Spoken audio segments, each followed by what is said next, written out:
Hey, how y'all doing? Hey, I got a message here. I'm supposed to be doing Sunday school tomorrow, but because it's falling in line to what we're going through, I'm going to teach some of it now. And this says the foundation of the earth. Lesson is Isaiah 40:21-31. And this context, it says, "Hast thou not known, hast thou not heard, that the everlasting God, the Lord, the creator of the end of the earth, fainteth not, neither is weary. There is no searching of his understanding." And because we're going through what we're going through, I like the part where it says that he's everlasting God. He said, no matter what nobody else say, has thou not known that he faileth not, and does not heard that he's everlasting. No matter what, if God allowed the devil to have control over time, he's greater than he is. And so God saying he fainteth not, neither is weary, that it is no searching of his understanding. So why he doing it, why he allowing it, we can't explain it. But it just got to happen. So let me go into the scriptures. Isaiah 40:21. I'm gonna go where I started teaching. Isaiah 40:21. Have you not known?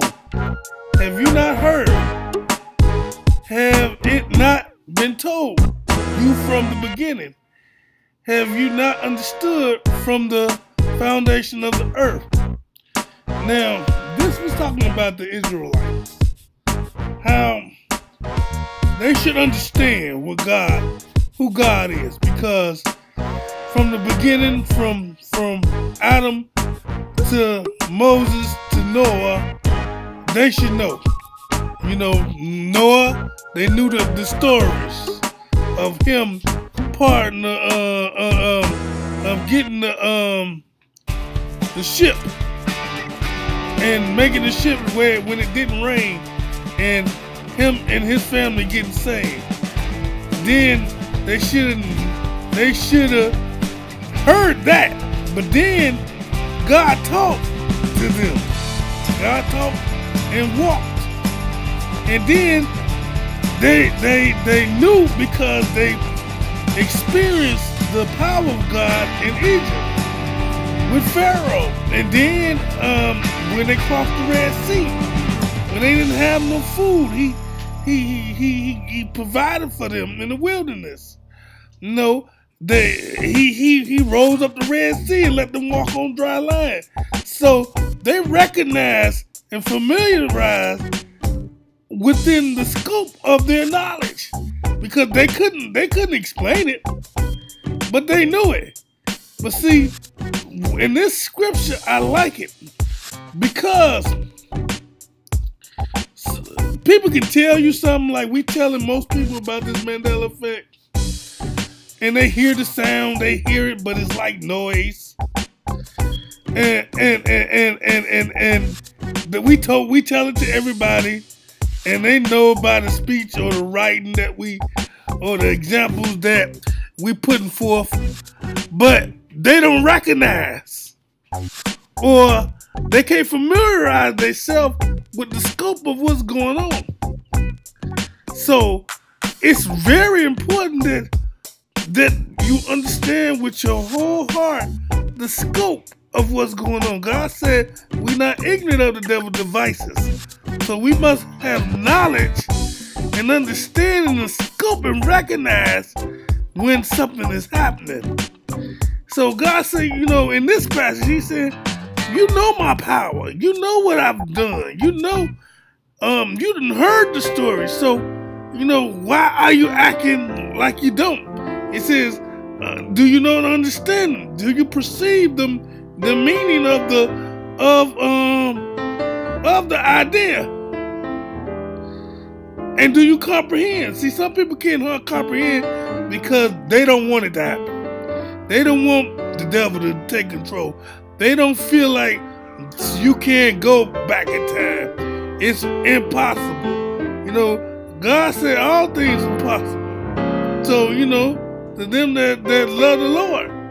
But, you know, he also gave the devil authority over this earth. He's the prince of this earth. And for him to reign, he got to make a new world order. He got to get all the governments and religions to work on one accord so that he can get his little thing on. I'm going to go to this next chapter. I'm not going to make it long. I'm going to try to do maybe 1 or 2 and cut this short.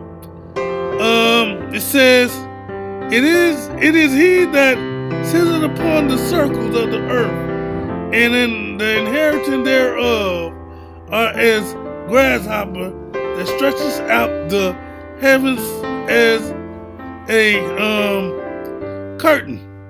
Now, you know, I would do this one, but this is more for Sunday school, where it says he's on the horizon.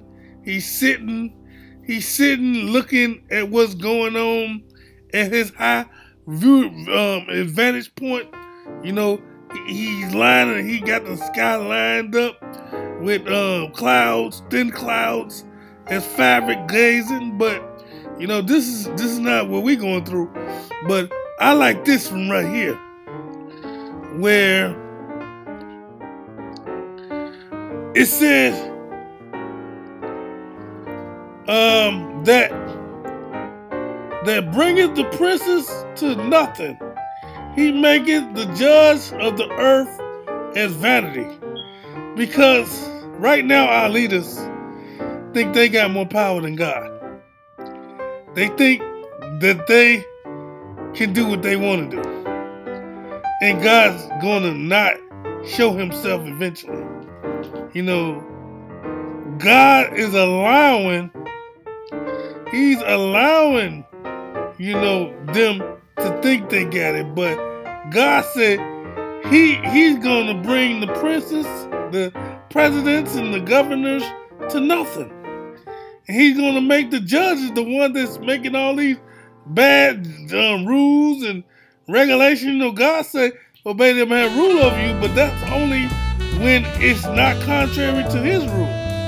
He said he's going to bring the judges of the earth as vanity. They're going to lack of real value. It's going to be hollowness, you know, worthlessness, you know. So they don't mean more than God. Their rules don't oversee God. Their authorities don't oversee God. God says he's the ruler. They don't act. They don't have unlimited power. He said he allowed no one, even the most powerful rulers, to exercise unlimited power. He's not going to do that. He's not going to let them access that. They not going to be able to control everything. Now it's going to be a deception. It's going to be famine. It might be martial law. But God say he's still going to show his power. You know, he's still going to have his workers out here. So I want y'all to understand that God he's still controlling this. No matter what he allowed to happen, just like he let, you know, the devil mess with Job. You know, so he allowing the devil to do what he do, but it's only to a certain extent. So don't get all weary and well doing. Don't faint. You know, stay encouraged. You know, be watchful one another. You know,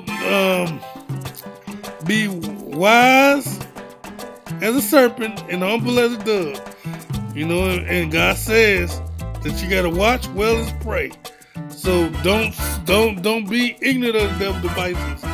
Keep each other on point of what's going on so that we can know what's changing. All right, thank y'all very much. And I see y'all. I I guess this will be the Sunday message. Thank y'all.